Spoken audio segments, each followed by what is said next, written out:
evening.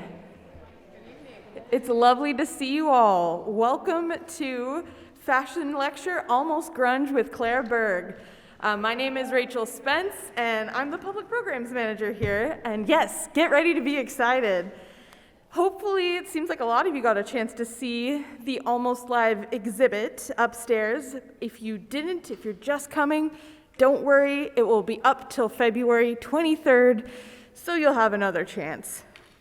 I'm just here to give you an orientation to the space before we get to the fun part of the evening. So, bathrooms, they're back behind the tower if you need them.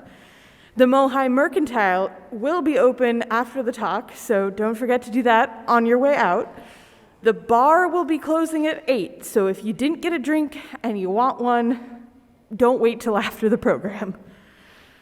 And most importantly, as we ground ourselves in space, it's important to acknowledge that here at Mohai, we are on the lands and waters of the Duwamish, Suquamish, Muckleshoot, Tulalip, and all Coast Salish people. Historically, Native communities have been excluded from the city and forcibly removed. But today, we honor their continued endurance with gratitude for their unbroken stewardship of this place. We encourage you to learn more about the tribes in this area and whose land you're on by going online to visit their websites. So now to our speaker. Some of you may have met her, some of you might have gone to some of our other programs, and she is the one and only Clara Berg. Clara has, yes, exactly. Exactly. Clara has been at Mohai for 13 years and became the curator of collections in 2019. She manages the museum's artifact collection, including Mohai's extensive holdings of clothing, accessories, and textiles. She received her master's in costume and textile studies at the Fashion Institute of Technology in New York City. She's been running the Almost Live fan account Almost Style on Instagram since 2020. And about a year ago, she convinced Mohai to let her curate an exhibit about Almost Live, and now here we are. Please welcome Clara Berg.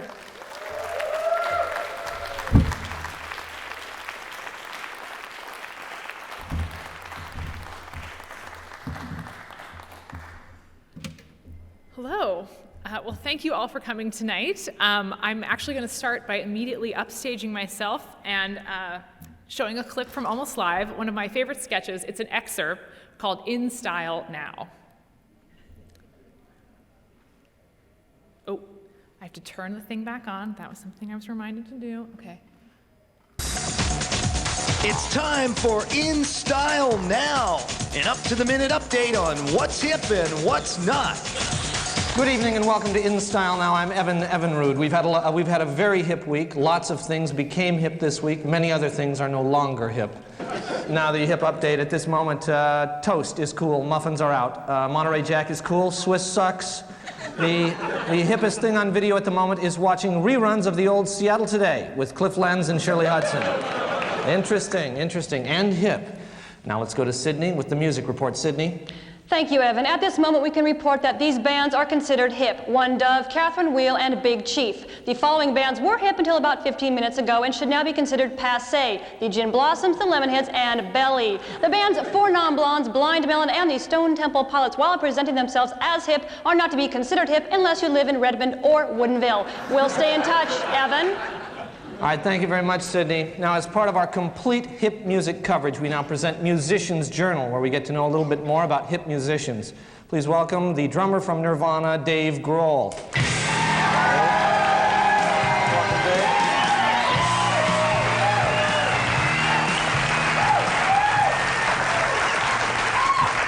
Welcome, Dave. Now tell us, what hip things have you done this week? Well, on Monday. Just a minute. I'm getting word from the director. Are we sure on that? Nirvana is no longer hip. Dave, get her out. Out. Will someone please help Mr. Grohl out? Dave, out. Out now. I am sorry that you had to see that. I can't believe we had somebody from Nirvana on the show. They are so on the hip. All right, by the way, for those of you keeping track, wearing all black clothes has now been hip for a record 6,227 days in a row. Now, in other music news, the word grunge is now officially not hip because it's appeared on the cover of the Seattle Weekly. Other words that are now on hip include is, Seattle, and January. All right.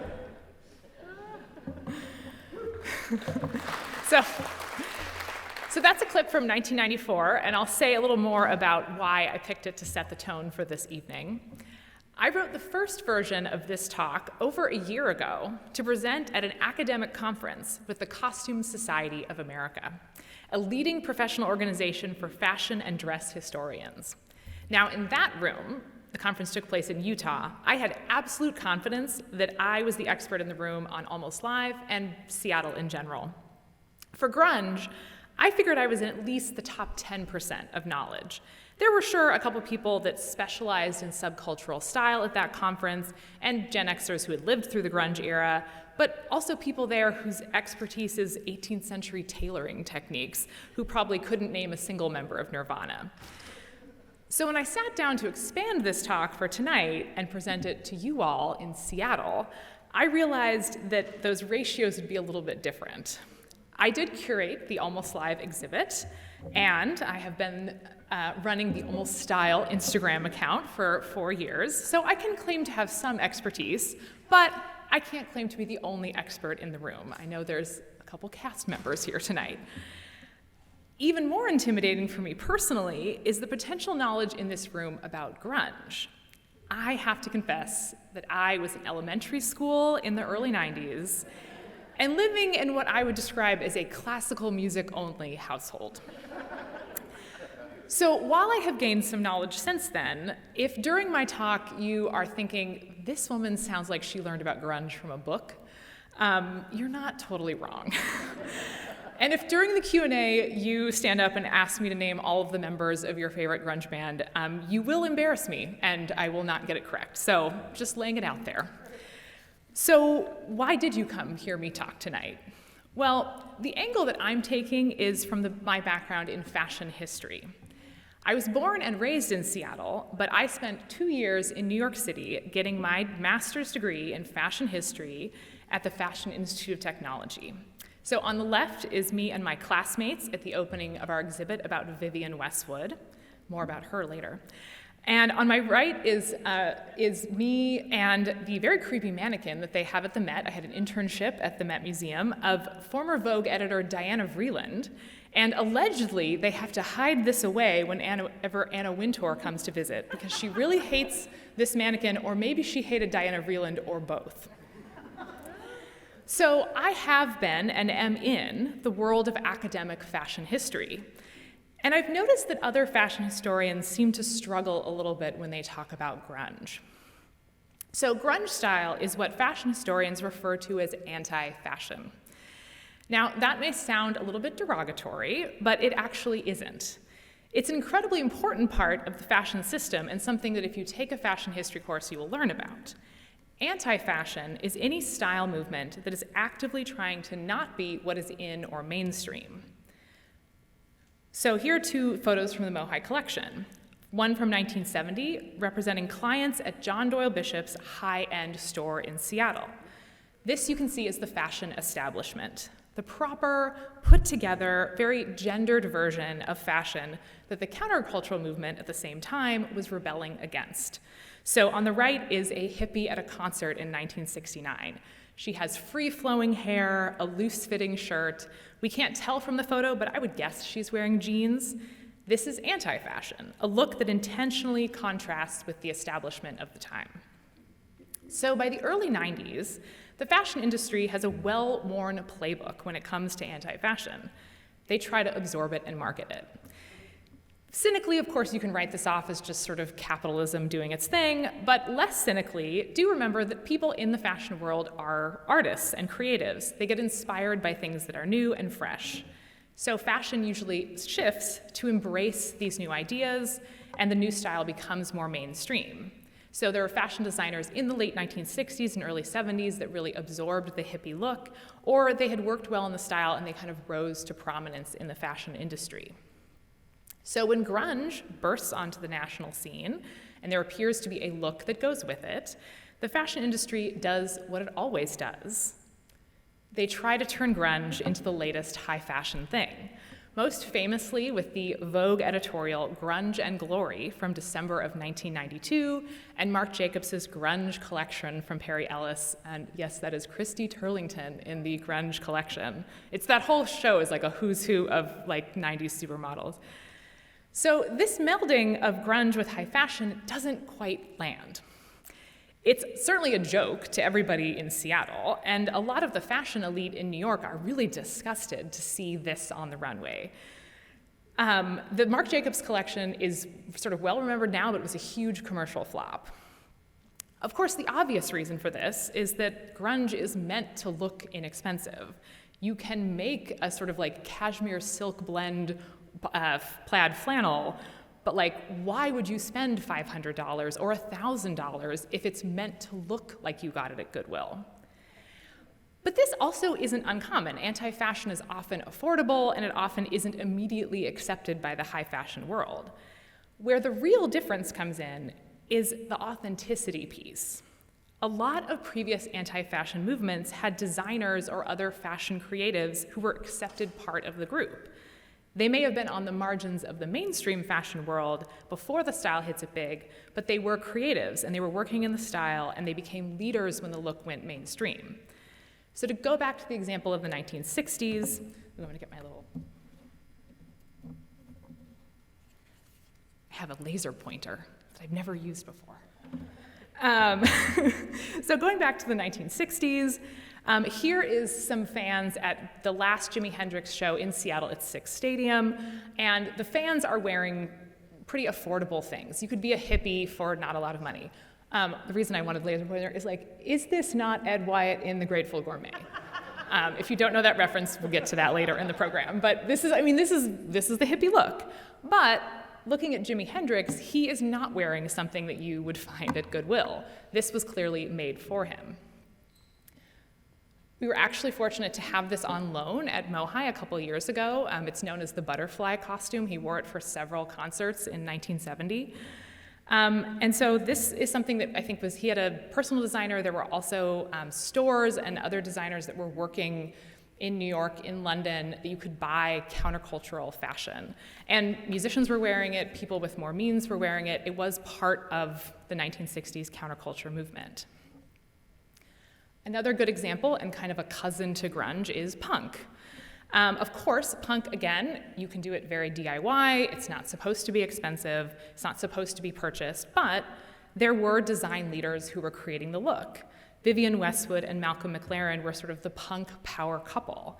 He managed the Sex Pistols, and the two of them created a style for the band that and they also had a London store called Seditionaries that sold punk style. And this is a piece from Vivienne Westwood that is in the Met. The V&A has a bunch of stuff. So like, also these things end up in museums. It's sort of a legitimate part, but it's also a designer version of punk. But as far as I can tell, grunge never worked like that. There were not any Seattle designers making or selling grunge clothing. There could have been boutiques that had vintage that they were selling. And of course, there are Seattle brands like Filson or Eddie Bauer that have been making sort of plaid flannels for a long time, but there's not a Vivienne Westwood equivalent who's making grunge and styling the bands to look that way. And if there was, it's possible that no one would admit to it, because someone carefully styling their grunge look was just so antithetical to the whole spirit of the movement.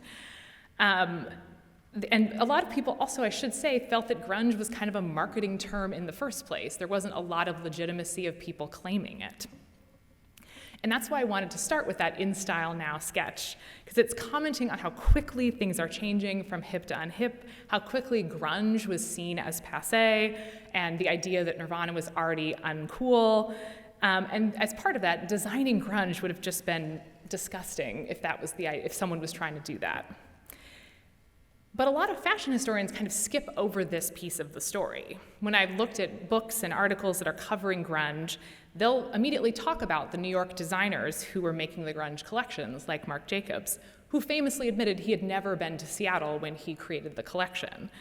They'll also talk about editors and photographers in London who were sort of creating the look in magazines.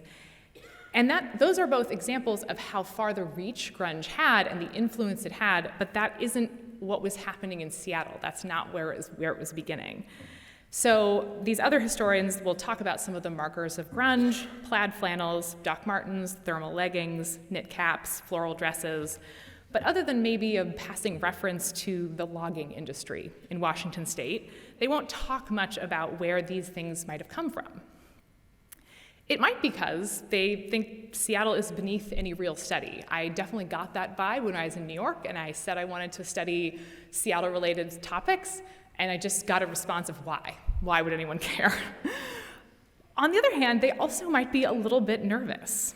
Famously, when the New York Times called Megan Jasper at Sub Pop in late 1992 to get a grunge lexicon, she fed them a bunch of made-up slang, and they published it.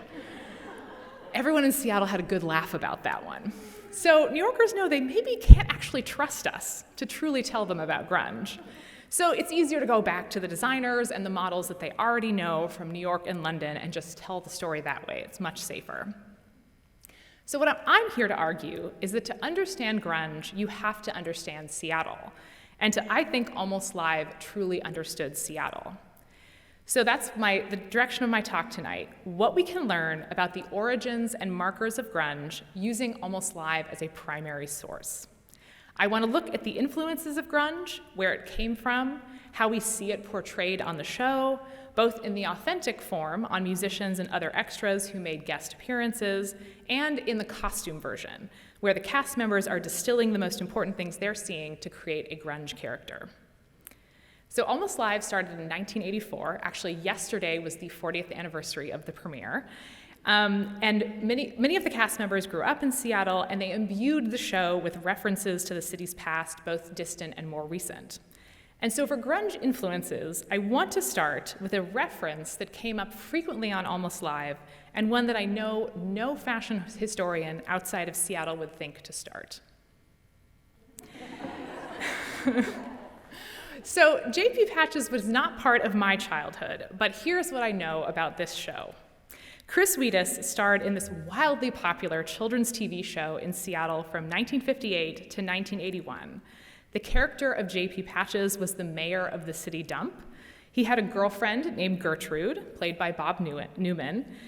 It was largely improvised, it was hilarious, it was irreverent, and the kids who grew up with it still love it as adults with a deep intensity. Almost Live cast members John Keister and Steve Wilson are both hardcore Patches pals, and Wheatus made several appearances as JP on Almost Live. There were also many Patches pals among the grunge and metal bands of Seattle, most famously Chris Cornell, who presented a signed garbage can lid, which is actually in the Mohai collection and on display right very near the Almost Live exhibit, signed by members of Soundgarden, Queensryche, Pearl Jam, and Alice in Chains. So Queensryche being more of a metal band, Soundgarden, Pearl Jam, Alice in Chains, all considered grunge bands. In 1992, when Soundgarden did 2 homecoming shows at the Paramount, they had Wheatus as JP introduce them, and when the crowd was getting a little too rowdy, he told them that they were not being good Patches pals, and they calmed down. So even though JP had a very rebellious spirit, there was nothing worse than disappointing JP, so they calmed down when they were told to calm down. So I'm not making the claim that it's about his clothes specifically, but about this spirit. JP is part of a broader trend of Seattle priding itself on the offbeat and the strange. Counterculture values are sort of embedded in our city. What is more grunge than having your childhood idol be the mayor of the dump? The idea of throwing on a bunch of mismatched clothes from the thrift store doesn't seem that strange of a thing to do here. But this talk isn't about JP Patches, it is about Almost Live. I think if you're here tonight, you are probably familiar with this show, but just in case, I will give you this brief rundown. Almost Live was a comedy TV show which aired from 1984 to 1999 on King 5, which is the NBC affiliate in Seattle. In the earliest years, it was like a local version of The Tonight Show. But in 1989, the format changed to be more like a 30-minute version of Saturday Night Live. In this version, the host, John Keister, did an opening monologue, a news segment, and there was taped and in-studio sketches. Almost Live was true to its name. It was filmed straight through in front of a live audience, as if it was live. They didn't stop and go back, but the thing was taped, and it aired about an hour after they had filmed it, and it aired at 11:30 on Saturday, just before before Saturday Night Live. They actually delayed Saturday Night Live in order to watch it in Seattle. If you want to know more, of course, go and check out the exhibit upstairs. So, as I mentioned, the second host of Almost Live, John Keister, was a Patches pal as a kid and a rock music writer as a young adult.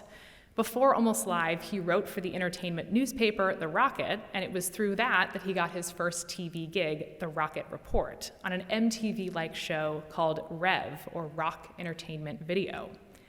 He brought to Almost Live this credibility in the Seattle music scene and was very well connected.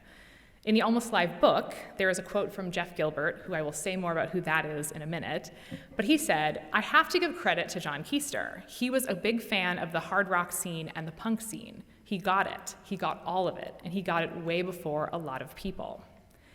This credibility allowed Almost Live to recruit extras from around Seattle to be in sketches. One of the best and longest running of these was, of course, The Lame List. I think many of you are familiar with this sketch, but here is one version of it.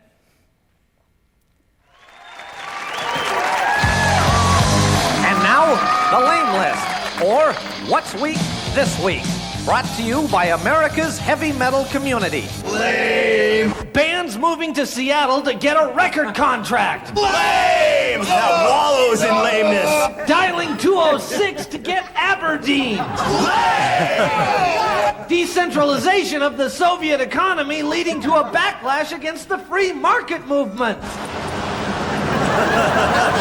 Stage diving in knee pads. Lame! Non-dysfunctional families. Lame! Lame! Lame! Lame! Girls with no sense of humor about firecrackers. Lame! It's only way excusable. This has been The Lame List. So that was from 1992. They, as people have watched the show, they filmed that same thing and then just put different things in it and aired for a long time. So thus, the 92 one referred to bands moving to Seattle to get a record contract. That's in the grunge era. But as I'll mention, this was actually filmed before that. And there were several versions of The Lame List before that one that people are more familiar with. So the first version, and this is a still from that, aired in October of 1989. It had three guys. Like the later incarnation, they are introduced as representatives of the heavy metal community.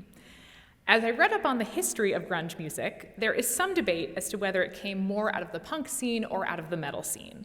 And obviously, if there's debate, it means that it was a little bit of both, or it kind of depends on the band and their influences. But Almost Live certainly portrays much more of the metal scene, and eventually this sort of close alignment of that scene with what would later be defined as grunge. So in the first installment of this sketch, there's two members of the thrash metal band Bitter End, and Jeff Gilbert in the center. He was the person I quoted a minute ago, and keep an eye on him because you're going to see him in several other sketches tonight.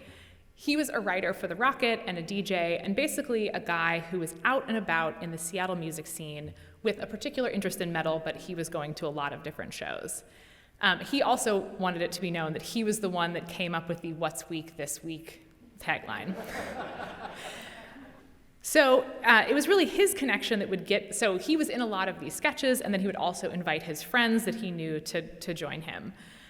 So just to talk about the looks that we're seeing, leather jackets over t-shirts and jeans. This repeated several times that season, and then the fourth installment was a special one-time only with Soundgarden, Grammy nominees Soundgarden, which also included Jeff Gilbert. He's joining the band.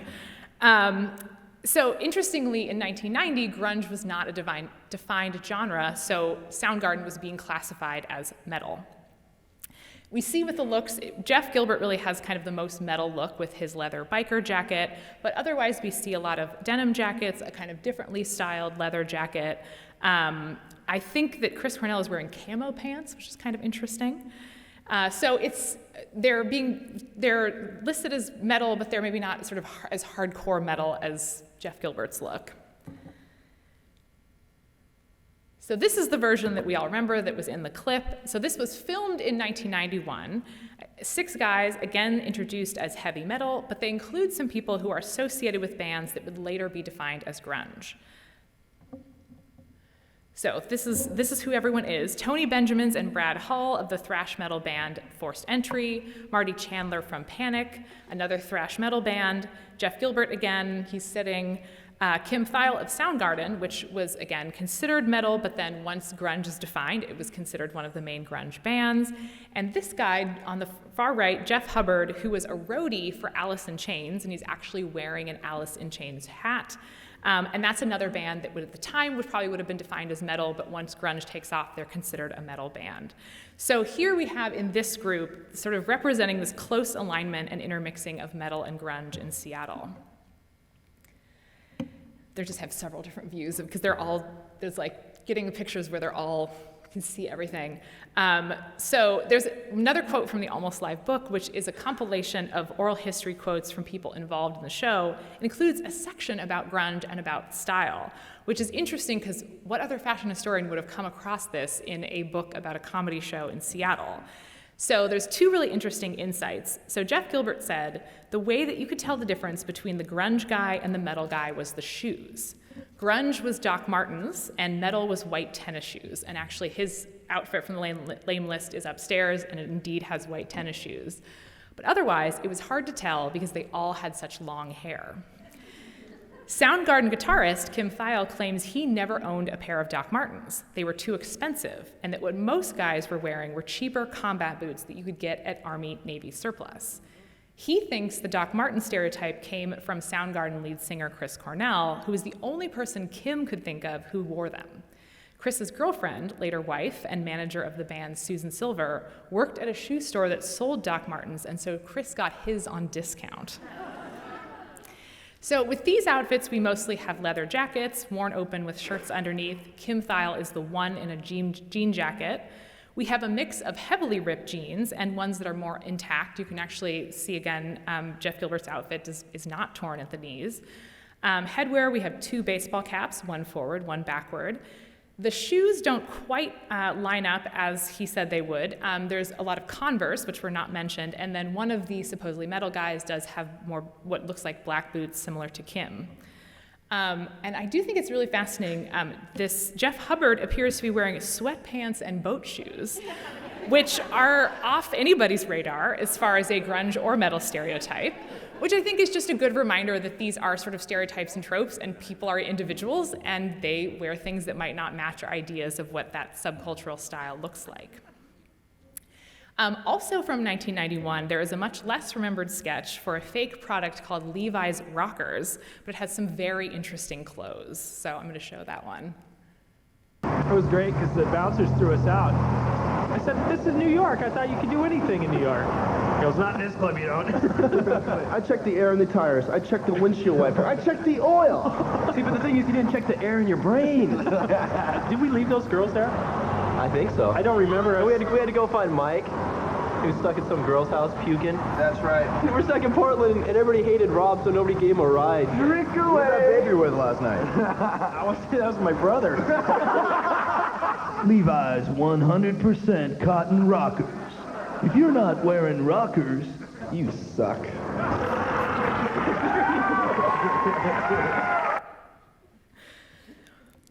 So these guys are not identified as metal or grunge, just rockers. And obviously the focus of the sketch is on their jeans, that they are torn, they have paint stains on them, they're ripped, and so it's already kind of making a reference to the fact that lots of people are wearing these torn jeans. The idea you could, as if you, I think a joke, oh, wouldn't it be crazy if people could buy jeans that were pre-ripped, which of course now is a whole thing.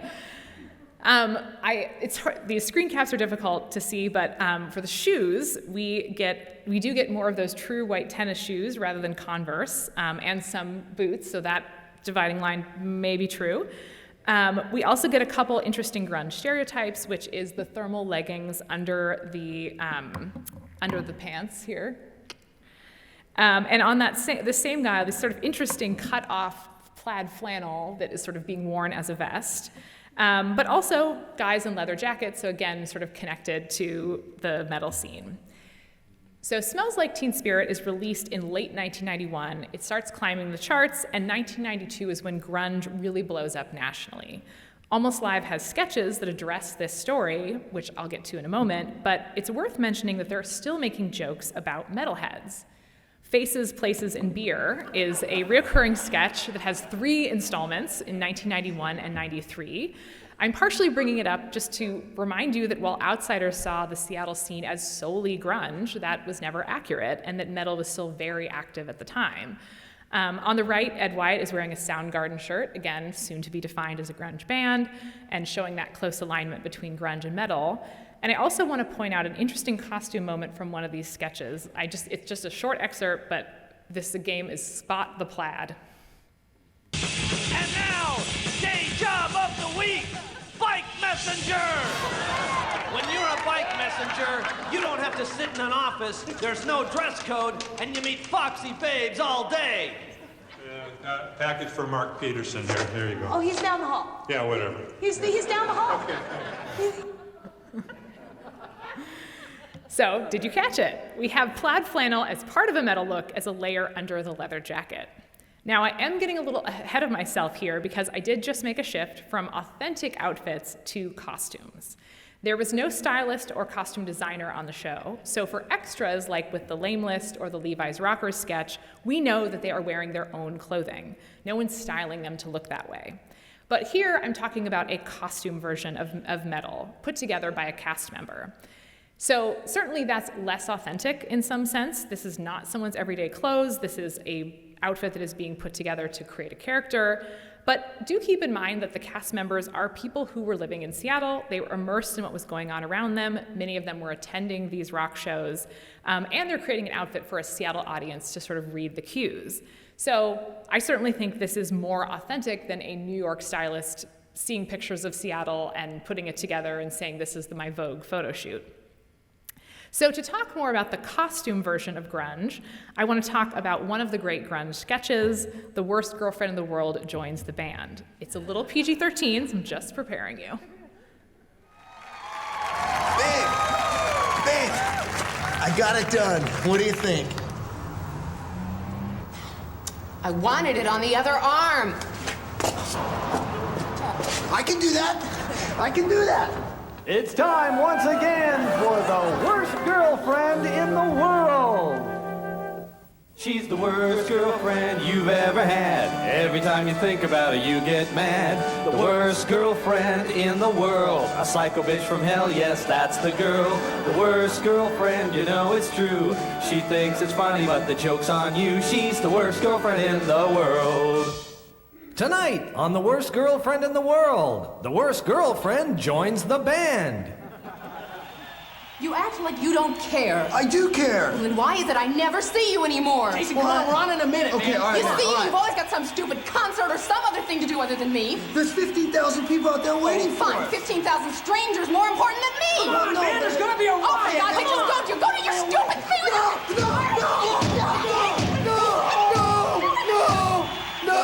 No. Oh, yes. Oh. Did you like that, babe? Yeah. Want to do something for me? Anything. I want to sing in the band. What? Yeah. I'm gonna sing in the band. Oh.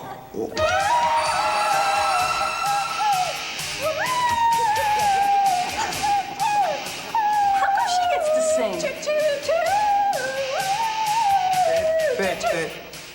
What? You gotta pull back just a little bit. I know. What do you think I can't do this? No. That's what it sounds like to no, me. You think I can't do this? No, you gotta kind of listen to the music as you harmonize with it. You know, if you'd written better music, maybe this wouldn't happen. Yeah. How come she gets to sing? Okay. When you hear that sound, you wait a beat, then come in with your focus. I know.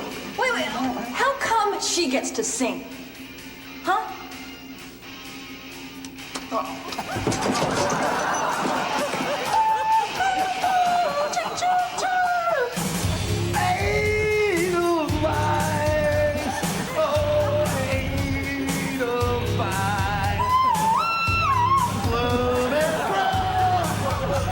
my turn to sing. I am the best singer in this band. Oh, you would get great. Yeah, I'm a vital member of this band. People come here to see me all the time. Finish the song. If you just Look chill at me, out, you jerk. I'll finish the Chill song. out. You chill out. You chill out. For a minute, you jerk. I'm out of here. Wait, no.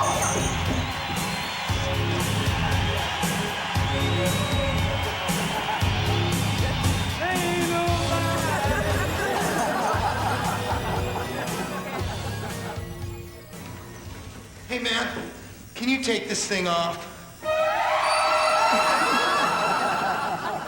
Oh, my God. Oh. She's the worst girlfriend in the world.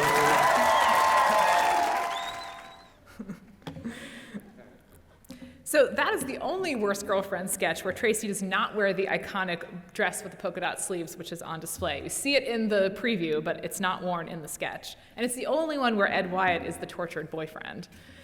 So Tracy said she thought that the character would have a sort of outdated, more Tawny Katane idea of being a rock star girlfriend. So her mesh top and brown shorts are maybe not necessarily grunge, or maybe a little off from an authentic grunge look. That said, I did notice that Nancy Guppy actually wears a very similar, or possibly the same mesh top in the parody they did of Singles called Doubles in a scene at a grunge show. So maybe the mesh top is accurate. Ed Wyatt is supposed to be in a band that is blowing up as part of the Seattle music scene, and he's sporting several grunge tropes. He has long hair, which of course is a wig, a backward cap, a plaid flannel, and then in the first scene, we saw black boots, thermal leggings under his jeans, and the flannel is now around his waist. Later, when we meet the disgruntled band members, we have the men, Bob and Steve, also in wigs. They have plaid flannels. Bob is wearing a Soundgarden shirt. Steve has the backward baseball cap.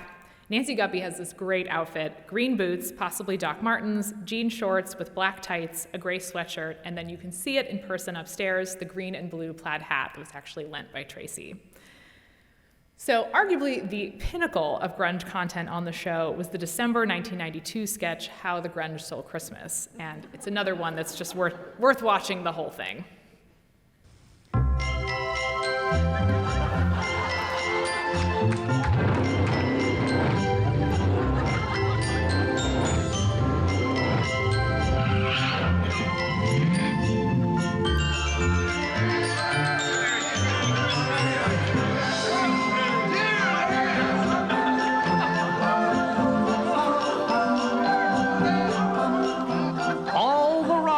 In the rock candy bar liked Christmas a lot, but the grunge who lived in the apartment next door did not. Some say his head was not screwed on right. Some said his Doc Martens were too tight. Some say it was because he got kicked out of the band right before they got the record contract. The rest of the guys are millionaires, but he still has to work at Tower Video. And now it was Christmas time again this year. And they'll be hanging their beer cans on the tree, he said with a sneer. And then the rockers will sit down to their feast. They'll eat Doritos and Cheetos, Mad Dog, and cheap beer.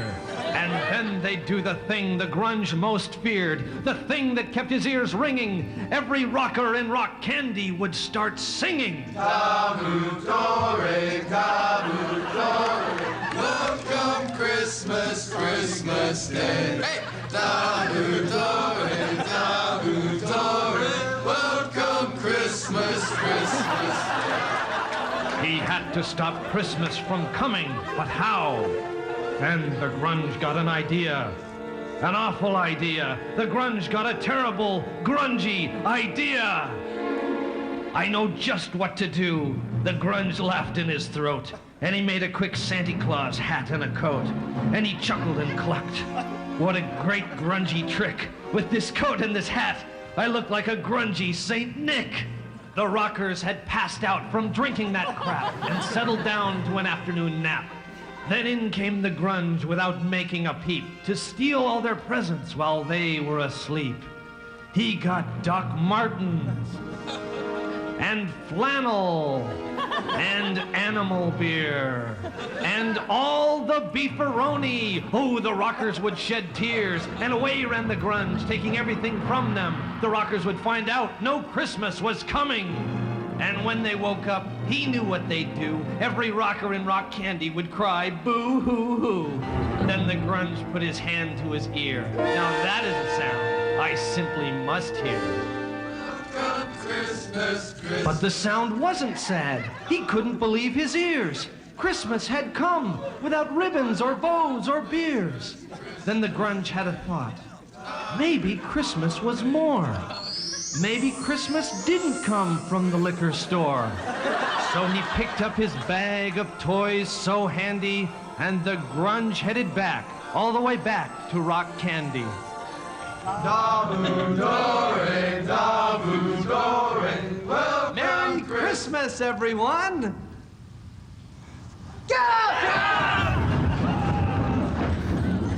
And the rockers say the grunge's heart grew 3 sizes that day.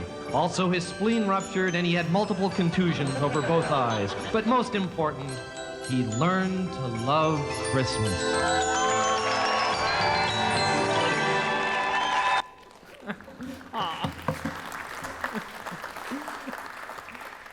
So John Keister plays the grunge in a wig, a backward cap, a plaid flannel, interestingly the exact same one that Ed wore in the Worst Girlfriend sketch, and Doc Martens. Later, as Grunge Santa, he has a hat over the baseball cap, so you still get the effect. The plaid flannel now around his waist, and there's actually a continuity error where he has short pants in one shot and long in the other. So as you saw, there are a ton of extras in this sketch. Our friends from the Lame List, Kim Thile from Soundgarden, and Jeff Gilbert, but then a bunch of guys who were from lesser-known bands who were considered part of the grunge scene, but partially because in 1992, grunge had hit so big that any band that wanted any success was sort of being lumped into that group. On them, we see a mix of we see some leather jackets, some jean jackets, green khaki, likely army surplus. I spotted at least one knit cap, lots of plaid. The guy on the far left has kind of a hippie look, which I'll say more about that in a minute. But I think what's interesting is that while some of these sort of fit a grunge stereotype, there's really a range here, a lot of individuality, a lot of personality, a lot that don't quite meet all of the tropes that you would expect to see. So I want to talk next about how Almost Live gives us some insight into where some of these grunge tropes came from. And I want to start specifically with plaid flannel. One of the narratives about why plaid flannel was so abundant in the thrift stores in Seattle is because of the logging industry. I myself have repeated this idea. It's certainly true that there is a historic association with wool shirts and logging. And Kurt Cobain was from Aberdeen, which is a historic logging town. But if you think about it, logging is not something that's happening in the heart of Seattle. It's an industry nearby, but it's not that close to the city anymore. And I can only think of on Almost Live 1 or 2 sketches that really talked about logging. What we get instead is plaid flannels often used to portray Boeing characters or South Seattle characters. So working class people who are machinists. So this is I love this comparison. These are both Ed Wyatt. On the left, he's playing a character from Boeing with a plaid flannel worn closed as the main shirt with then a sheepskin lined jacket over it and a trucker cap. And then on the right, as we saw him in the Worst Girlfriend sketch, with the plaid flannel open with a shirt underneath it and then a backward baseball cap. Here's a whole bunch of characters from Kent, all wearing plaid, but again, as the main shirt with then a layer over it, and with sort of different kinds of caps. Anyone who follows me on Instagram knows that one of the things that I love on my account that actually inspired me to create it was all of the wacky shirts that John Keister wore in the 90s on the show. He actually had a partnership with Barney's New York in Seattle where they gave him high-end designer shirts to wear for the show. These are two of my personal favorites, which I refer to as the squiggle shirt and the numbers shirt. But there was kind of a range of things that he wore, and one really interesting case is this outfit, which he claims the staff at Barney's told him was the Kent look. So this is from October of 1991, so before grunge had sort of hit it big nationally. You have some high-end brand making a fancy version of a plaid shirt, but at this stage they're not styling it on him in the grunge way, which would be open over a t-shirt. And he actually wears this literal same outfit in a sketch called Boys on the Hood, paired with a plaid cap, about a bunch of guys in Kent just sitting on the hood of a car. And it's a little hard to tell in these very bad screen caps, but so other than Bill Stainton, who's here, all of the other three are wearing a plaid shirt, but then with something over it. And actually this slide, or that I showed earlier, this, the plaid shirt that John is wearing is the same shirt from the Kent look. So it popped up. It was very useful to wear it for other things on the show. So I think it's interesting, that logging industry connection. I think that's more of a distant influence on the popularity of the plaid shirt. I think we can see that in the early 90s, it was really not specific to that, and it was being worn by a lot of people. To that end, I want to talk a little more about hippie style, and that there was this kind of hippie influence in Seattle, and that does pop up in grunge. This is something, I do have to give credit, that some fashion academics have picked up on, and it did come up in some of the grunge collections. So they saw that there was a little hippie style. And Almost Live makes so many jokes about hippies. There are probably more jokes about deadheads than there were about grunge and metal combined. So this is The Grateful Gourmet, which was a reoccurring sketch with Ed Wyatt. So this whole costume of his is on display in the case up there. And on the right is, next to this Joel McHale looking hilarious, is Bill Stainton in a hippie look, but with a plaid flannel, one that was also on that Boys in the Hood sketch, sort of worn like it's a grunge outfit, but with a tie-dyed shirt underneath. Here are two Bob Nelson looks. On the left, also from Grateful Gourmet. And so it's, again, sort of similar to the styling of a grunge outfit, so that he's got the plaid flannel worn open, but a tie-dyed shirt underneath, a knit cap. And on the right, I think this is an interesting look, that this has all these stereotypical kind of grunge markers. So he has a knit cap, a plaid flannel, a Soundgarden t-shirt. Yet this is a talk show sketch, and the character is introduced as a total space cadet who smokes a ton of pot, which I think skews a little more as a hippie character. Plus, even though hippies, we know, can often have long hair, Almost Live typically doesn't use wigs for hippie characters. But we always see wigs on the men if they're playing a grunge character. That really highlights how important hair was to the look, as I mentioned earlier, but this is something also that grunge shared with the metal scene. And so I want to show this clip of headbanger hair. You've got style. You've got flair. You've got what it takes to have headbanger hair. Headbanger hair washes out the limpies and washes in the clean, grungy look of the 90s. And with headbanger hair, there's no more tears, no more tangles, just smooth, flowing, lustrous hair. So flip it, swing it, swirl it, and twirl it. But above all, bang it. Headbanger hair shampoo and conditioner, available at Tower Records. Warning, there's no alcohol in Headbanger hair shampoo. Do not drink this product. So from hair to headwear, most of the outsiders defining grunge style seem to have touched on the knit cap as part of the grunge look. And Kurt Cobain was known to wear them, and we spotted at least one in How the Grunge Stole Christmas. But interestingly, for grunge costumes, Almost Live seemed to favor the baseball cap, usually backwards, as a signifier for grunge characters. Other than hippies, where we mostly see knit caps, is in sketches about Ballard, which means that we're associating them with the fishing industry. The only major grunge trope that I didn't see a lot of on Almost Live is the baby doll or flowy floral dress, then contrasted with a heavy pair of boots. This is often associated with the women's version of grunge, but Kurt Cobain was also known to wear these baby doll or granny dresses on occasion, also with boots. And as you can see, this is one of the major things that was picked up and repeated by the high fashion version of grunge on the runway and in Vogue. Since I didn't see it on Almost Live, I don't know where it came from, so maybe it will remain a mystery. So that is my talk. Thank you.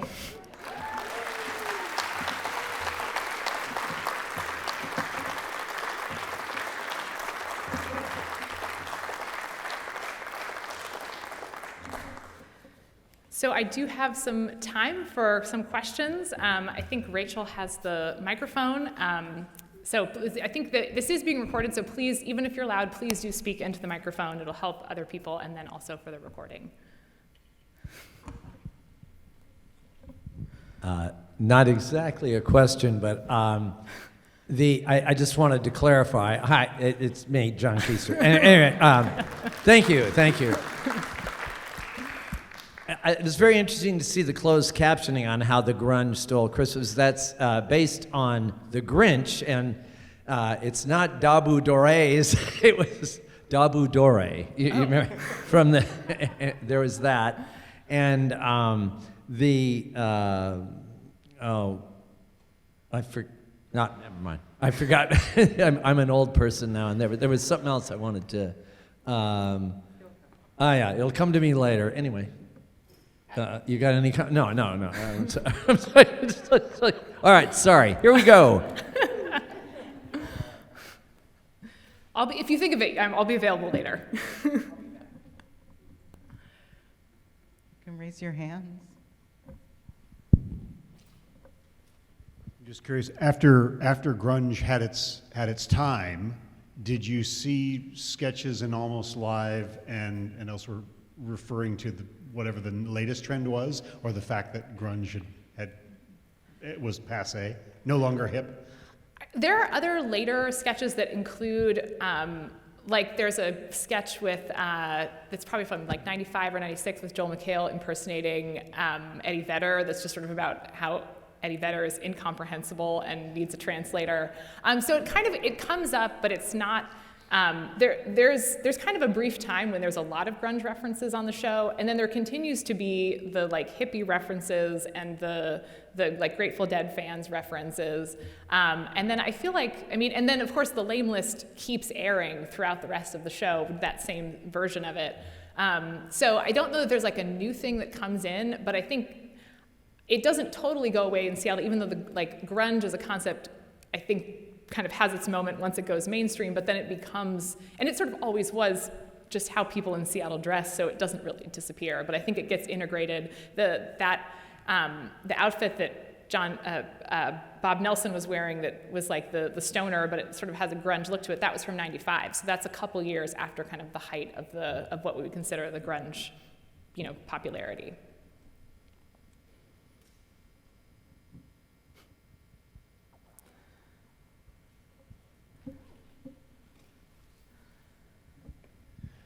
Well, thank you, Clara, for this this talk tonight.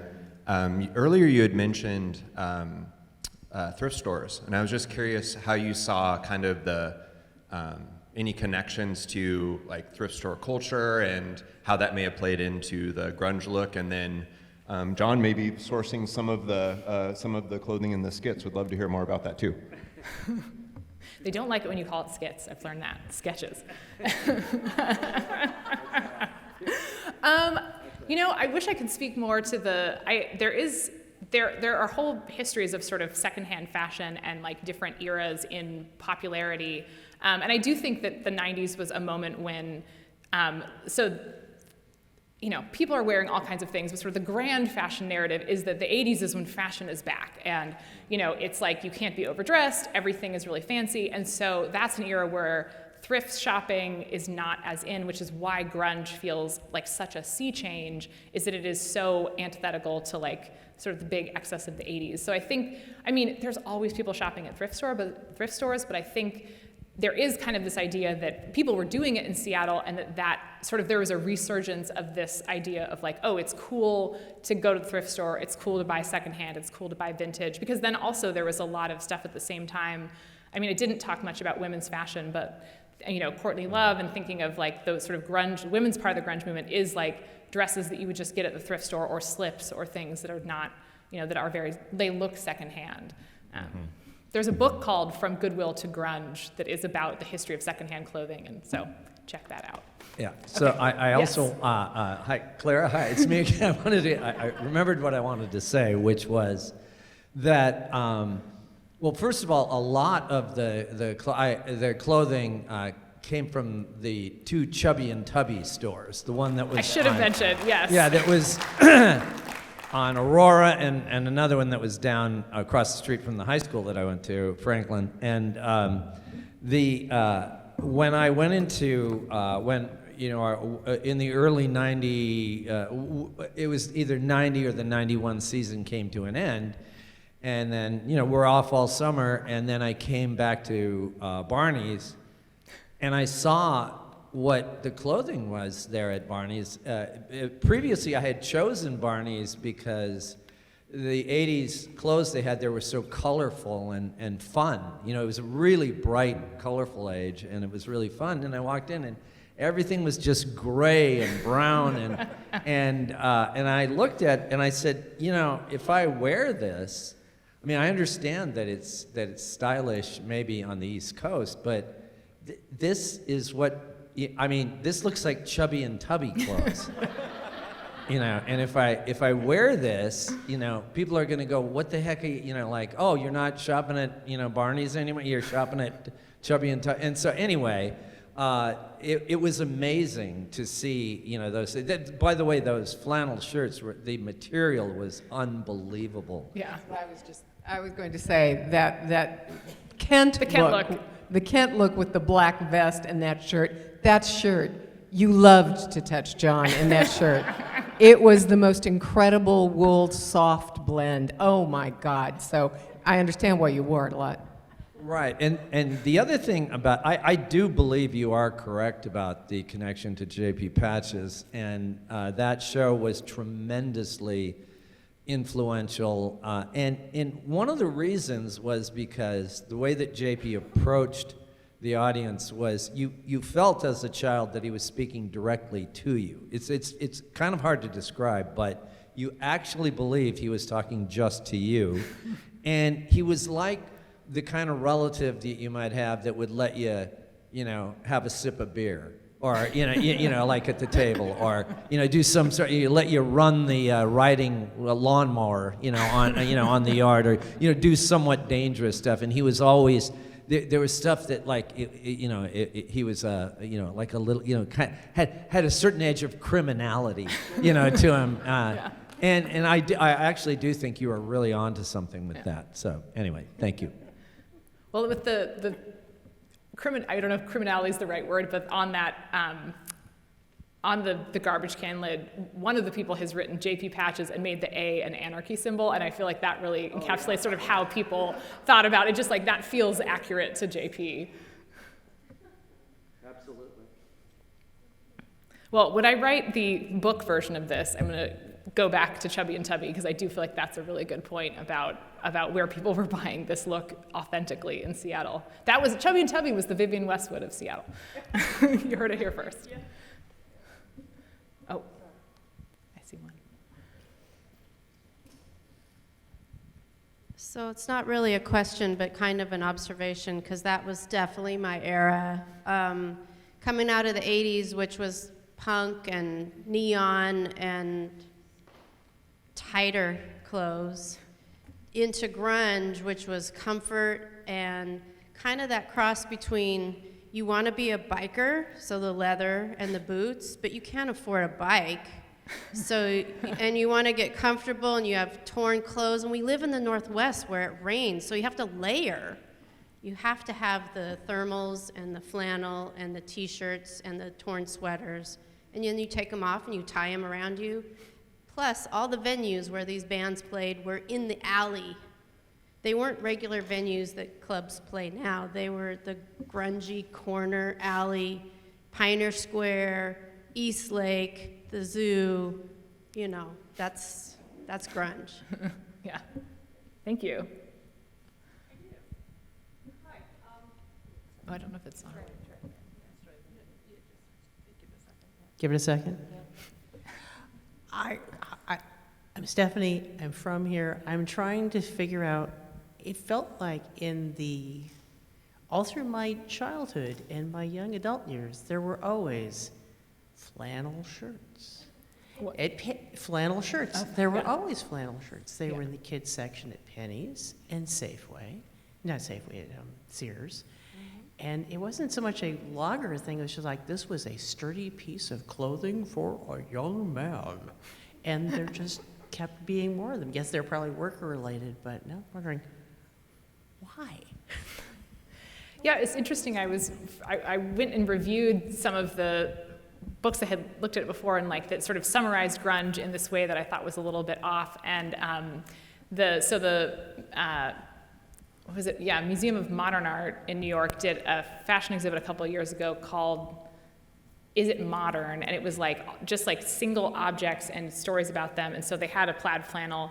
And their description of it, they said sort of in the 50s that plaid flannels were sort of marketed as the everyman shirt and that they were purchased a lot. And then this is the part that I felt like didn't ring true at all, or at least not for Seattle's. They're like, oh, and then in the 80s, because it was associated with working, everyone dumped their flannel shirts, and that's why they were in the thrift stores, which is like, I don't know. And so I think that may have been true in some parts of the country, but I feel like in Seattle, we just never dumped our plaid flannels, and that it was just sort of something that was incorporated into everyday clothing, and it didn't come from one source or be like, oh, it's because your grandfather was a logger. It was just, this is a good hardy shirt that has been functional in this region for a long time.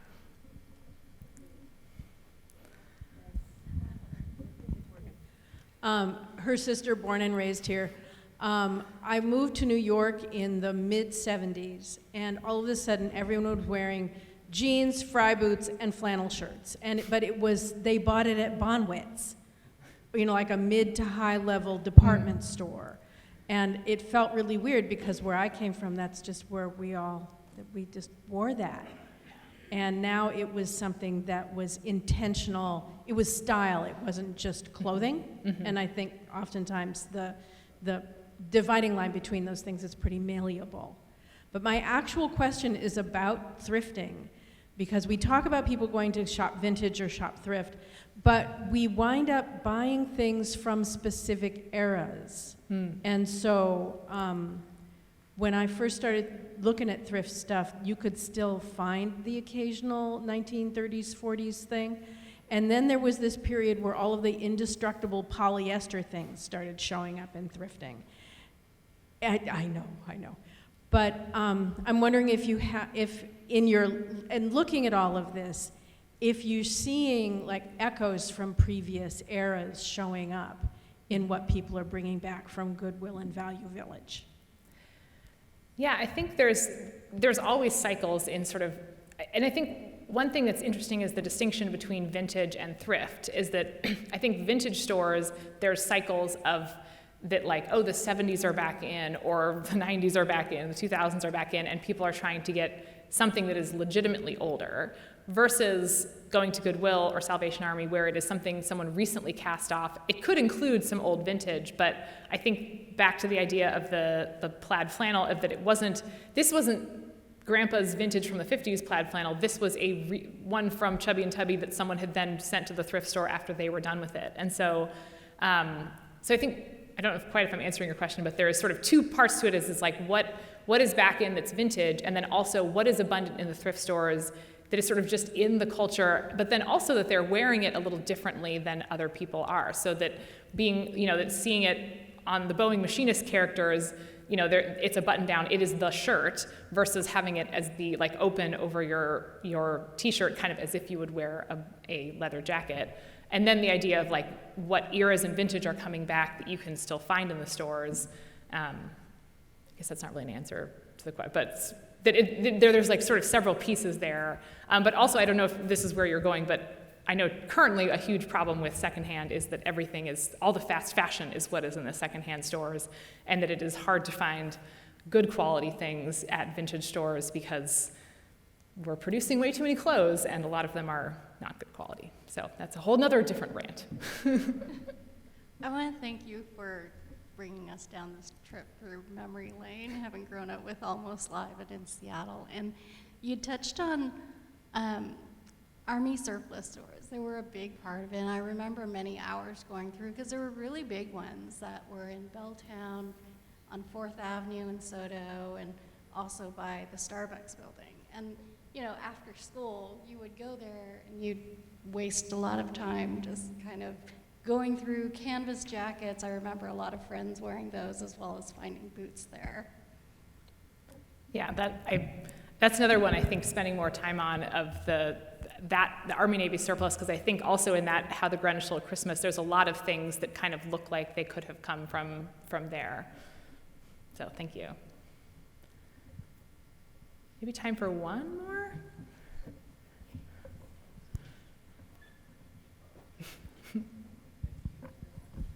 Okay, so I was born in '98, so I didn't grow up with a lot of this, but something I did grow up with was the growing skate culture, and that's always something that I always really liked.